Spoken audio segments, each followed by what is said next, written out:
Γεια σας και καλώς ήρθατε στο κανάλι μου στο YouTube, Φίλιππος Παν. Εβδομαδιαίες συμβουλές και πρακτικές για το πώς να δουλέψετε με εφαρμογές του Microsoft Office. Το σημερινό βίντεο έχει να κάνει με το Microsoft PowerPoint. Πώς να μετατρέψετε κείμενο σε γραφικό SmartArt σε μια παρουσίαση του Microsoft PowerPoint. Τι είναι το γραφικό SmartArt? Είναι γραφικά που αναπαρεστούν οπτικά τις πληροφορίες και τις ιδέες μας σε μια παρουσίαση του PowerPoint.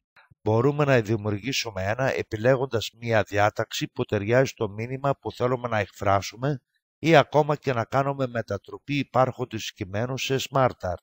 Πρώτα θα πρέπει να επιλέξουμε το κείμενο ή το πλαίσιο συγκράτησης κειμένου που θέλουμε να κάνουμε μετατροπή σε SmartArt.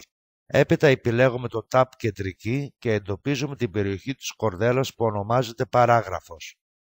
Στο κάτω δεξιό μέρος της περιοχής παραγράφου βρίσκεται η εντολή μετατροπή σε SmartArt, όπου και ενημερωνόμαστε.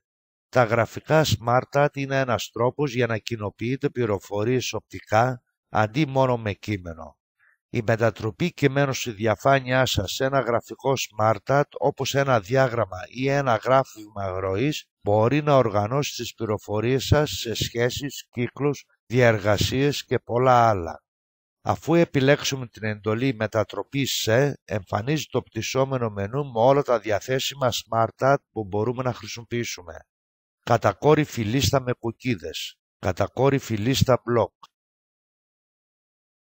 κατακόρυφη λίστα έμφασης εικόνων, λίστα στόχου, οριζόντια λίστα με κουκίδες, οργανόγραμμα,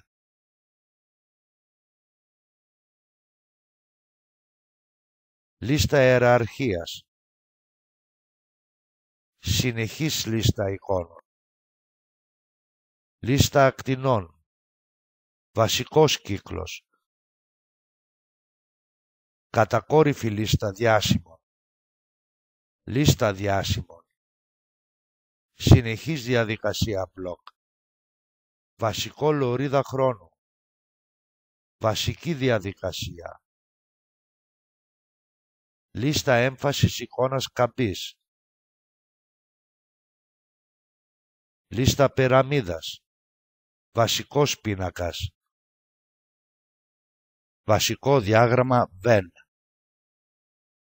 και βασικός στόχος. Απλώς θα πρέπει να πλογηθούμε πάνω σε ένα γραφικό όπου και θα εμφανιστεί το όνομα και έχουμε και μια προεπισκόπηση για το πώς θα εμφανίζεται και το κείμενο. Αφού εφαρμόσουμε ένα γραφικό SmartArt στο κείμενο, εμφανίζει το tab σχεδίαση γραφικού SmartArt για να κάνουμε μορφοποίηση, επεξεργασία και αλλαγή του γραφικού.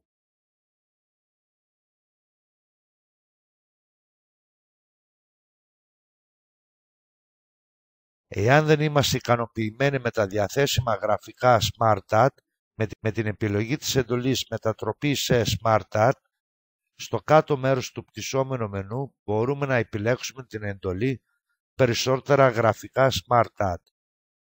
Εμφανίζει το παράθυρο διαλόγου επιλογή γραφικού SmartArt. Σε αυτό το παράθυρο διαλόγου έχουμε την επιλογή περισσότερων γραφικών SmartArt. Το παράθυρο διαλόγου επιλογή γραφικού SmartArt είναι χωρισμένο σε διαφορετικές κατηγορίες. Απλώς επιλέγουμε την κατηγορία που θέλουμε και επιλέγουμε ένα γραφικό SmartArt από το μέσο του παραθύρου διαλόγου. Αφού επιλέξουμε το γραφικό SmartArt, απλώς πατάμε στο κουμπί OK για να εφαρμοστεί στο επιλεγμένο κείμενο. Σας ευχαριστώ που με παρακολουθήσατε. Εάν σας άρεσε αυτό που μόλις είδατε, εγγραφείτε στο κανάλι μου στο YouTube. Εάν έχετε απορίες ή προτάσεις, πολύ ευχαρίστως να μου τις γνωστοποιήσετε στην ενότητα των σχολείων.